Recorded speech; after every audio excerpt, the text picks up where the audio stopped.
ಶ್ರೀ ಗುರುಭ್ಯೋ ನಮಃ. ಹಿಂದಿನ 12ನೇ ಅಧ್ಯಾಯದಲ್ಲಿ ತ್ರಯಾರಣ ರಾಜನ ಮಗನಾದ ಸತ್ಯವ್ರತ ತನ್ನ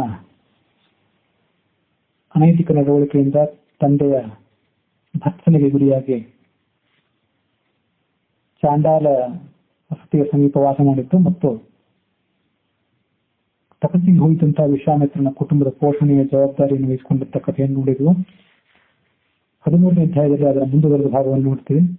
ಕಾಡಿನಲ್ಲಿದ್ದಂತಹ ಜಿಂಕೆ, ಎಮ್ಮೆ, ಹಂದಿ ಮೊದಲಾದ ಪ್ರಾಣಿಗಳನ್ನ ಕೊಂದು ಅವುಗಳ ಮಾಂಸವನ್ನ ವಿಶ್ವಾಮಿತ್ರನ ಆಶ್ರಮದ ಸಮೀಪದಲ್ಲಿದ್ದಂತಹ ವೃಕ್ಷದಲ್ಲಿ ಆತ ತೂಗಾಕ್ತಿದ್ದ.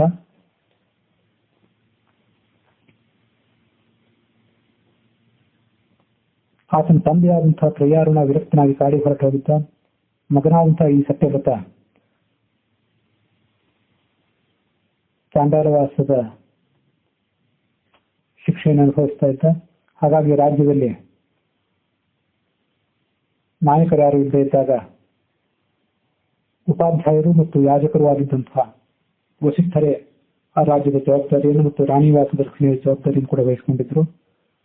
ಸತ್ಯವ್ರತ ತನ್ನ ಅಜ್ಞಾನದ ಕಾರಣದಿಂದಾಗಿ ವಸಿಷ್ಠರನ್ನ ಬಲವಾಗಿ ದ್ವೇಷ ಮಾಡ್ತಿದ್ದ.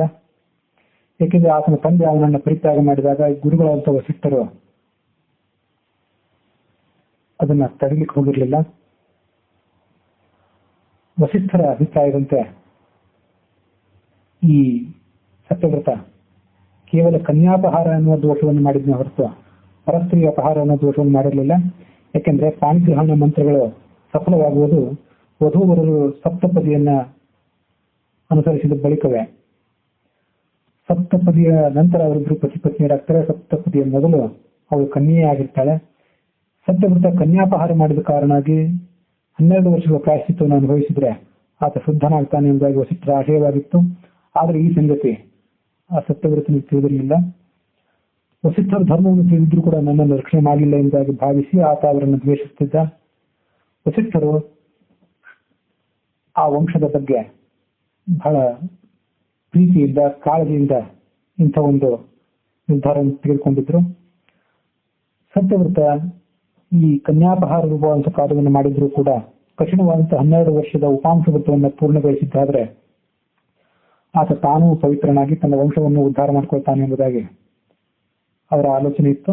ಮತ್ತು ಇದೆಲ್ಲ ಮುಗಿದ ಬಳಿಕ 12 ವರ್ಷಗಳ ಉಪಾಂಶ ವ್ರತ ಮುಗಿದ ಬಳಿಕ ಆತನಿಗೆ ತಂದೆಯ ಸ್ಥಾನದಲ್ಲಿ ಅಂದ್ರೆ ತ್ರಯಾರನ ಸ್ಥಾನದಲ್ಲಿ ಪಟ್ಟಾಭಿಷೇಕ ಮಾಡಬೇಕೆಂಬುದು ಕೂಡ ಅವರ ಜವಾಬ್ದಾರಿ, ಅವರ ಆಲೋಚನೆ ಆಗಿತ್ತು.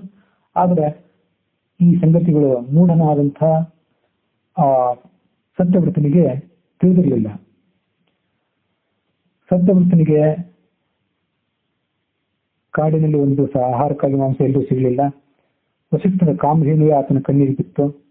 ಹಸುವಿನಿಂದ ಆಯಾಸಗೊಂಡಿದ್ದಂತಹ 10 ಅನಿಷ್ಟಗಳನ್ನ ಧರ್ಮಗಳನ್ನು ಹೊಂದಿದ್ದಂತಹ ಆತ ಆ ವಸಿಷ್ಠರ ಕಾಮಧೇನುವನ್ನು ಹಿಡಿದು ಸಂಹರಿಸಿಬಿಟ್ಟ.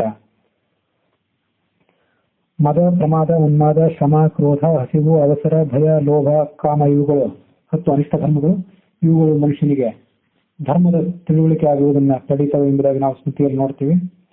ಹೀಗಾಗಿ ಅಂಥ ಪರಿಸ್ಥಿತಿಯಲ್ಲಿದ್ದಂತಹ ಸತ್ಯವ್ರತನಿಗೆ ಧರ್ಮದ ಜ್ಞಾನವಾಗದೆ ಆತ ಆ ಗೋವನ್ನ ಅಪಹರಿಸಿ ಸಂಹರಿಸಿ ತಾನು ಮಾಂಸವನ್ನು ತಿಂದು ವಿಶ್ವಾಮಿತ್ರನ ಮಕ್ಕಳಿಗೂ ಕೂಡ ತಿನ್ನಲಿಕ್ಕೆ ಕೊಟ್ಟುಬಿಟ್ಟ.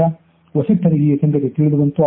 ಅವರು ಈ ಸತ್ಯವ್ರತನಿಗೆ ಕಠೋರವಾದ ಶಾಪವನ್ನು ಕೊಟ್ಟರು. ಈ 2 ಪಾಪಗಳನ್ನ, ಹಸುವಿನ ಅಪಹಾರ ಮತ್ತು ಅದರ ಭಕ್ಷಣೆ ಇರ್ತಕ್ಕಂಥ ಪಾಪವನ್ನು ನೀನು ಒಂದು ವೇಳೆ ಮಾಡದೇ ಇದ್ರೆ ಹಿಂದೆ ನೀನು ಮಾಡಿದಂತಹ ಕನ್ಯಾಪಹಾರ ರೂಪವಾದ ದೋಷವನ್ನು ಕೂಡ ನಾನು ತೊಳೆದು ಹಾಕ್ತಾ ಇದ್ದೆ ನನ್ನ ಪ್ರಭಾವದಿಂದ. ಈಗ ನೀನು 3 ದೋಷಗಳನ್ನು ಮಾಡಿದ ಮೂಲಕವಾಗಿ ತ್ರಿಶಂಕು ಎಂಬುದಾಗಿ ಹೆಸರಾಗ್ತಿ ಎಂಬುದಾಗಿ ಅವರು ಹೇಳಿದ್ರು. ಧಾರ್ಮಿಕ ನಡವಳಿಕೆಗಳ ಮೂಲಕ ತಂದೆಗೆ ಸಂತೋಷವಾಗುವಂತೆ ಇರುವುದನ್ನು ಬಿಟ್ಟು ತಂದೆಗೆ ದುಃಖವಾಗುವಂತೆ ನಡೆದುಕೊಂಡದ್ದು ಕನ್ಯಾಪಹಾರದ ಮೂಲಕ. ಇದು ಮೊದಲನೇ ದೋಷ. ಗುರುವಿಗೆ ಹಾಲನ್ನು ಒದಗಿಸುತ್ತಿದ್ದಂತಹ ಕಾಮಧೇನುವನ್ನ ಕೊಂದದ್ದು 2ನೇ ದೋಷ. ಕೊಂದ ಮೇಲೂ ಕೂಡ ಮಂತ್ರಪೂರ್ವಕವಾಗಿ ಅದನ್ನ ಸ್ವೀಕಾರ ಮಾಡದೆ ಪ್ರೋಕ್ಷಣ ಮಾಡದೆ ತಿನ್ನೋದು 3ನೇ ದೋಷ. ಈ 3 ದೋಷಗಳನ್ನು ನೀನು ಮಾಡಿದ್ದಿ. ಹೀಗೆ 3 ದೋಷಗಳನ್ನು ಆತನಲ್ಲಿ ಗಮನಿಸಿ ಅವರು ಅವನನ್ನು ತ್ರಿಶಂಕು ಎಂಬುದಾಗಿ ಕರೆದರು. ಮುಂದೆ ಆತನು ಕೂಡ ತ್ರಿಶಂಕು ಎಂಬುದಾಗಿಯೇ ಜನಗಳ ವ್ಯವಹಾರಕ್ಕೆ ಪಾತ್ರನಾದ. ವಿಶ್ವಾಮಿತ್ರರು ತಮ್ಮ ಕಠೋರವಾದ ತಪಸ್ಸನ್ನು ಮುಗಿಸಿ ಬಂದು ತನ್ನ ಪತ್ನಿ ಪುತ್ರದ ಪೋಷಣವನ್ನು ಮಾಡಿಸಿದಂತಹ ಆ ತ್ರಿಶಂಕುವಿಗೆ ಪ್ರಸನ್ನರಾಗಿ ವರವನ್ನು ಅನುಗ್ರಹಿಸಿದರು. ನಿನಗಿಷ್ಟ ಬಂದಂತಹ ವರವನ್ನು ಕೇಳಿಕೊ ಎಂಬುದಾಗಿ ವಿಶ್ವಾಮಿತ್ರರು ಆ ತ್ರಿಶಂಕುವಿಗೆ ಹೇಳಿದಾಗ ಸಶರೀರನಾಗಿ ನಾನು ಸ್ವರ್ಗಕ್ಕೆ ಹೋಗಬೇಕು ಎಂಬುದಾಗಿ ಆತ ಕೇಳಿಕೊಂಡ.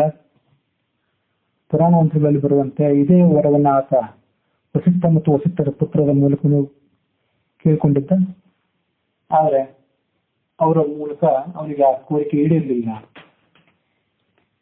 ಅವರಿಂದ ಈಡೇರಿದಂತಹ ಕೋರಿಕೆಯನ್ನು ಆತ ಈ ವಿಶ್ವಾಮಿತ್ರದ ಮೂಲಕ ಈಡೇರಿಸಿಕೊಳ್ಳುವುದಕ್ಕಾಗಿ ಇಂಥ ಒಂದು ಅದ್ಭುತವಾದ ಸೇವೆಯನ್ನ ಅವರ ಕುಟುಂಬಕ್ಕೆ ಮಾಡಿದ್ದ ಎಂಬುದಾಗಿ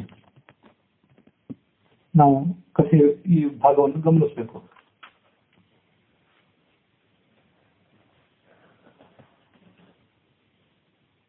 ವಿಶ್ವಾಮಿತ್ರದ ವರಪ್ರಸಾದದಿಂದ ಆತ ಸಶರೀರನಾಗಿ ಸ್ವರ್ಗಕ್ಕೂ ಕೂಡ ಹೋದ ಮತ್ತು 12 ವರ್ಷಗಳ ಬರಗಾಲ ಮತ್ತು ಬರಗಾಲದ ಭಯವೂ ಕೂಡ ಪರಿಹಾರ ಆಯಿತು ಎಂಬುದಾಗಿ ನಾವು ಹರಿವಂಶ ಮತ್ತು ಭಾಗವತದ ಅನುಸಾರವಾಗಿ ನೋಡ್ತೀವಿ.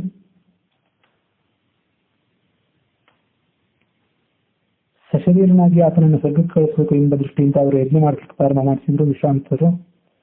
ದೇವತೆಗಳು ಮತ್ತು ವಸಿಷ್ಠರು ನೋಡ್ತಿದ್ದಂತೆ ವಿಶ್ವಾಮಿತ್ರರು ತಮ್ಮ ತಪಃಪ್ರಭಾವದಿಂದ ತ್ರಿಶಂಕುವನ್ನ ಸಶರೀರನಾಗಿ ಸ್ವರ್ಗಕ್ಕೆ ಕಳಿಸಿದ್ರು. ಆದರೆ ಭಾಗವತ ಹೇಳುವಂತೆ ದೇವತೆಗಳು ಅವನನ್ನು ಅಲ್ಲಿಂದ ಕೆಳಗೆ ತಳ್ಳಿದ್ರು. ತಲೆ ಕೆಳಗಾಗಿ ಆತ ಬೀಳುವ ಪರಿಸ್ಥಿತಿಯಲ್ಲಿದ್ದಾಗ ವಿಶ್ವಾಮಿತ್ರರು ತಮ್ಮ ತಪೋಬಲದಿಂದ ಅವನನ್ನ ಬೀಳದಂತೆ ತೆಗೆದು ಆಕಾಶದಲ್ಲಿ ನಿಲ್ಲುವಂತೆ ಮಾಡಿದ್ರು. ಅವನು ಈಗಲೂ ಕೂಡ ಅಲ್ಲಿಯೇ ಇದ್ದಾನೆ. ಹಾಗಾಗಿ ಸ್ವರ್ಗ ಮತ್ತು ಭೂಲೋಕ ಎರಡೂ ಕಡೆ ನೆಲೆ ಇಲ್ಲದೆ ಅಂತರಾಳದಲ್ಲಿ ಆತ ಯಾರು ಸಿಕ್ಕಿಬಿದ್ದಿರ್ತಾನೆ ಆತನಿಗೆ ತ್ರಿಶಂಕು ಸ್ವರ್ಗದಲ್ಲಿದ್ದವನು ಎಂಬತಕ್ಕಂಥ ಮಾತಿನ ವ್ಯವಹಾರ ಅಲ್ಲಿಂದ ಮುಂದೆ ಬೆಳಕಿಗೆ ಬಂದಿದ್ದನ್ನು ನಾವು ನೋಡ್ತೇವೆ. ತ್ರಿಶಂಕುವಿಗೆ ಕೈಕೈ ವಂಶದಲ್ಲಿ ಹುಟ್ಟಿದಂತಹ ಸತ್ಯರಥ ಎಂಬ ಮಗಳಿದ್ಲು. ಅವಳಲ್ಲಿ ಹುಟ್ಟಿದಂತಹ ಮಗನೇ ಹರಿಶ್ಚಂದ್ರ. ಅವನು ತ್ರೈಶಂಕವ ಎಂಬ ಹೆಸರಿನಿಂದ ಖ್ಯಾತನಾಗಿದ್ದ. ರಾಜಸೂಯ ಯಾಗವನ್ನು ಮಾಡಿ ಸಾಮ್ರಾಟನಾಗಿದ್ದ ಆತ. ಅವನ ಮಗನೇ ಹರಿಶ್ಚಂದ್ರ. ರೋಹಿತ ಎಂಬತಕ್ಕಂಥ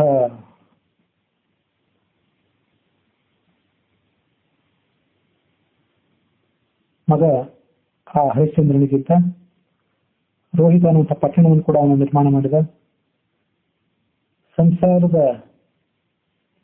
ಈ ಸುಖವೆಲ್ಲವೂ ಕೂಡ ಅಸಾರ ಎಂಬುದಾಗಿ ಆತ ತಿಳಿದುಕೊಂಡು ಮುಂದೊಮ್ಮೆ ತನ್ನ ರಾಜಧಾನಿಯನ್ನು ಬ್ರಾಹ್ಮಣರಿಗೆ ಹಂಚಿ ಹೊರಟೋಗಿ ಬಿಟ್ಟ ಎಂಬುದಾಗಿ ಹೇಳ್ತದೆ ಹರಿವಂಶ. ರೋಹಿತನ ಮಗನೇ ಹರಿತ, ಹರಿತನ ಮಗನೇ ಚಂಚು, ಚಂಚುವಿನ ಮಗನೇ ವಿಜಯ ಮತ್ತು ಸುದೇವ ಎಂಬುದಾಗಿದ್ದರು. ವಿಜಯ ನಮ್ಮ ಮಗ ರಲುಕ, ರುಲುಕನ ಮಗನೇ ವೃಕ, ವೃಕನಿಗೆ ಬಾಹು ಎಂಬ ಮಗ. ಆ ಬಾಹುರಾಜ ಹೆಚ್ಚು ಧಾರ್ಮಿಕನಾಗಿ ರಾಜ್ಯವನ್ನು ನಡೆಸಲಿಲ್ಲ. ಆ ಕಾರಣಕ್ಕಾಗಿ ಹೈಹಯ ತಾಲಜಂಘ ವಂಶದ ರಾಜರು ಶಕ, ಯವನ, ಕಾಂಭೋಜ, ಪಾರದ, ಪಸ್ಲವ ಮೊದಲಾದವರು ಆ ಬಾಹುರಾಜನನ್ನು ಆಕ್ರಮಿಸಿ ರಾಜ್ಯಭ್ರಷ್ಟನಾಗಿ ಮಾಡಿಬಿಟ್ರು. ಆ ಬಾಹುವಿನ ಮಗ ವಿಷದೊಂದಿಗೆ ಹುಟ್ಟಿ ಸಗರ ಎಂಬ ಹೆಸರನ್ನು ಪಡೆದುಕೊಂಡು ವಿಖ್ಯಾತನಾದ. ಆತನ ತಾಯಿ ಔರ್ವಾಶ್ರಮಕ್ಕೆ ಹೋಗಿ ಆ ಋಷಿಯನ್ನು ಪ್ರಾರ್ಥಿಸಿದಾಗ ಆ ಋಷಿ ಆಕೆಯ ಗರ್ಭದಲ್ಲಿರುವಂತಹ ಮಗುವನ್ನ ರಕ್ಷಣೆ ಮಾಡಿದ್ಲು. ಆ ಮಗ ಆ ಋಷಿಯಿಂದ ಆಗ್ನೇಯಾಸ್ತ್ರವನ್ನು ಪಡೆದುಕೊಂಡು ತನ್ನ ತಂದೆಯ ಸಾಮ್ರಾಜ್ಯವನ್ನು ಕಸಿದುಕೊಂಡಿದ್ದಂತಹ ತಾಲಶಂಕರನ್ನ, ಹೈಹಯರನ್ನ ಯುದ್ಧದಲ್ಲಿ ಧ್ವಂಸ ಮಾಡಿ ತನ್ನ ಸಾಮ್ರಾಜ್ಯವನ್ನ ತನ್ನ ವಶಕ್ಕೆ ತೆಗೆದುಕೊಂಡ ಎಂಬಲ್ಲಿಗೆ 13ನೇ ಅಧ್ಯಾಯ ಮುಕ್ತಾಯ ಆಗಿದೆ.